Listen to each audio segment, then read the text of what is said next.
மட்பாண்ட தொழிலின் மூலப்பொருட்களான களிமண் மற்றும் விறகு ஆகியவற்றை தமிழக அரசு மானிய விலையில் வழங்க வேண்டும் என தொழிலாளர்கள் கோரிக்கை விடுத்துள்ளனர். நெல்லை மாவட்டம் அம்பாசமுத்திரம் அருகே உள்ள காரக்குறிச்சி மட்பாண்ட உற்பத்திக்கு புகழ்பெற்ற இடமாகும். தற்போது கோடைக்காலம் தொடங்கி இருப்பதால் களிமண்ணால் ஆன மண்பானைகள் அதிக அளவில் தயாரிக்கப்பட்டு வருகின்றன.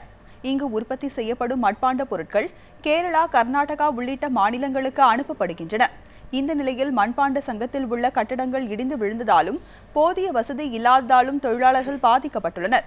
சுமார் 200க்கும் மேற்பட்ட குடும்பங்கள் மட்பாண்ட தொழிலில் ஈடுபட்டு வந்த நிலையில் தற்போது 50 குடும்பத்தினர் மட்டுமே தொழில் செய்து வருகின்றனர். மூலப்பொருட்களான களிமண், விறகு உள்ளிட்டவற்றின் விலை உயர்வால் போதிய வருமானம் கிடைப்பதில்லை என தொழிலாளர்கள் வேதனை தெரிவித்துள்ளனர்.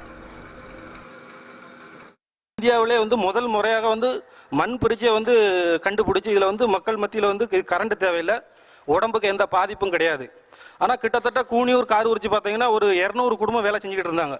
நாள்படையில் பார்த்தீங்கன்னா ஒரு 100 குடும்பம் மாதிரி இன்னைக்கு ஒரு 50 குடும்பம் தான் வேலை செய்யக்கூடிய அளவுக்கு வந்துட்டு. இந்த 50 குடும்பமும் ஒழுங்காக வேலை செய்தாங்கன்னா இல்லை. மண்பானையில் தான் தண்ணி குடிக்கணும், மண்பானையில் சோறு பொங்கணுங்க மாதிரியான ஒரு குளிர்ச்சி இருக்கும் அப்படிங்கிற மாதிரி விழிப்புணர்வு ஏற்பட்டிருக்கு. அவங்களுக்கு சப்ளை பண்ண முடியாத அளவுக்கு எங்களுக்கு உற்பத்தி இல்லை, கம்மியாக தான் இருக்குது. இன்னும் அதை சுத்தமாக பண்ணுறதுக்கும் நல்ல அது பலமாக பண்ணுறதுக்கும் உண்டான மண் வகைகள் எங்களுக்கு சரியான முறையில் கிடைக்கல. அதை நடவடிக்கை எடுத்தாங்கன்னா நல்லாயிருக்கும். எனவே தமிழக அரசு விறகு மற்றும் களிமண் ஆகியவற்றை மானிய விலையில் வழங்கி சங்கத்தின் கட்டிடங்களையும் பராமரித்து கொடுத்தால் தொழிலாளர்கள் பயனடைவார்கள் என்று அவர்கள் தெரிவித்தனர்.